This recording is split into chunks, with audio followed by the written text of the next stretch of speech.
Hi friends, welcome to our channel.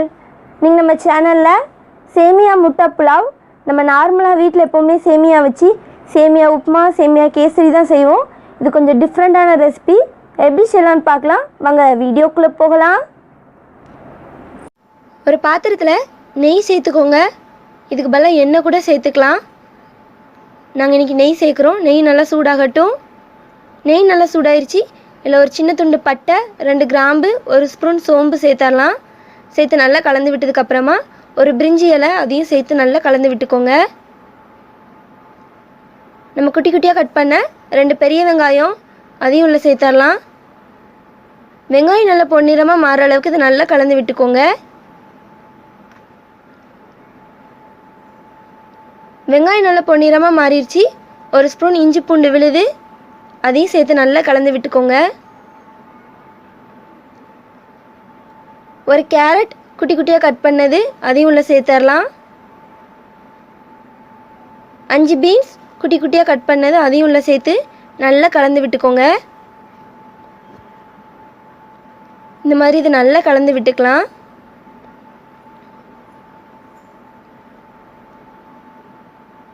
மூணு பச்சை மிளகாய் அது 2 கட் பண்ணி உள்ள சேர்த்துக்கோங்க.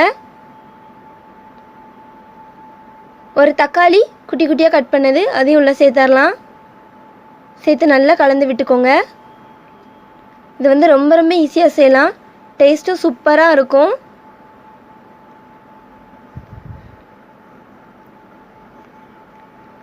இப்போ இதில் ஒரு 1/4 ஸ்பூன் மஞ்சள்தூள் சேர்த்துடலாம். உப்பு தேவையான அளவு. நம்ம உப்பு ஃபஸ்ட்லேயே சேர்த்தோம் அப்படின்னா காயின்னு உப்பு சேரும். அதனால் உப்பு சேர்த்து நல்லா கலந்து விட்டுக்கோங்க.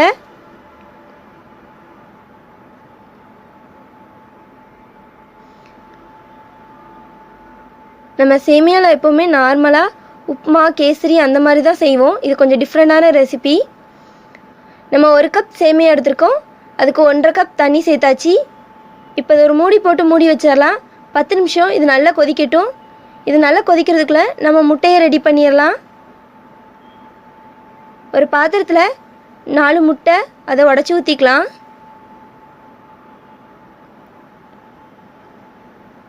நாலு முட்டையும் சேர்த்தாச்சு. இதில் உப்பு தேவையான அளவு, 1/2 ஸ்பூன் மிளகுத்தூள்,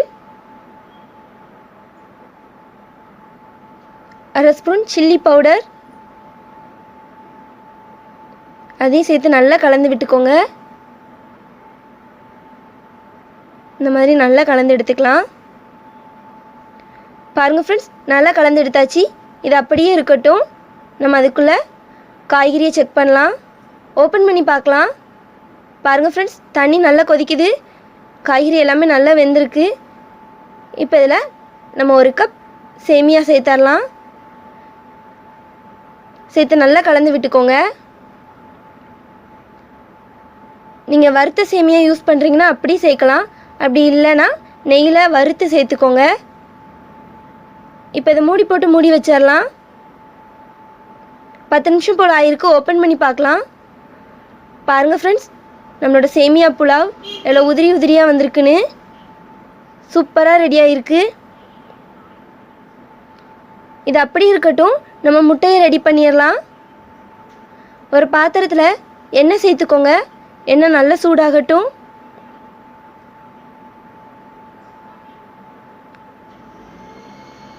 எண்ணெய் நல்லா சூடாயிருச்சு.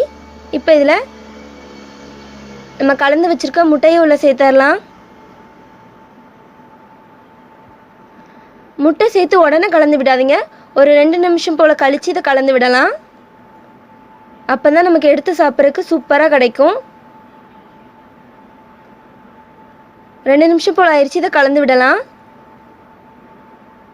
இந்த மாதிரி நல்லா கலந்து எடுத்துக்கலாம். பாருங்கள் ஃப்ரெண்ட்ஸ், முட்டை சூப்பராக கிடச்சிருக்கு. இப்போ இதை நம்ம சேமியாவில் ஆட் பண்ணிடலாம். சேமியாவில் நம்ம செஞ்சு வச்சுருக்க முட்டையை சேர்த்து நல்லா கலந்துக்கோங்க.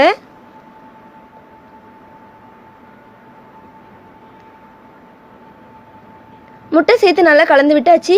ஒரு கைப்பிடி அளவு மல்லி இலை அதையும் குட்டி குட்டியாக கட் பண்ணி அதையும் உள்ளே சேர்த்துடலாம். சேர்த்து நல்லா கலந்துக்கோங்க. அவ்வளோதான், நம்மளோட சேமியா முட்டை புலாவ் ரெடி ஆயிடுச்சு. இதை இப்போ வேறு பாத்திரத்துக்கு மாற்றி வைக்கலாம். பாருங்கள் ஃப்ரெண்ட்ஸ், நம்மளோட சேமியா முட்டை புலாவ் எவ்வளோ ஈஸியாக ரெடி ஆயிடுச்சுன்னு. ரொம்ப ஈஸியாக செய்யலாம், டேஸ்ட்டும் சூப்பராக இருக்கும். நீங்களும் செஞ்சு பாருங்கள். இந்த வீடியோ உங்களுக்கு பிடிச்சிருந்தா தாயம்மா சமையலுக்கு சப்ஸ்கிரைப் பண்ணுங்கள், லைக் பண்ணுங்கள், ஷேர் பண்ணுங்கள், கமெண்ட் பண்ணுங்கள். தேங்க்யூ.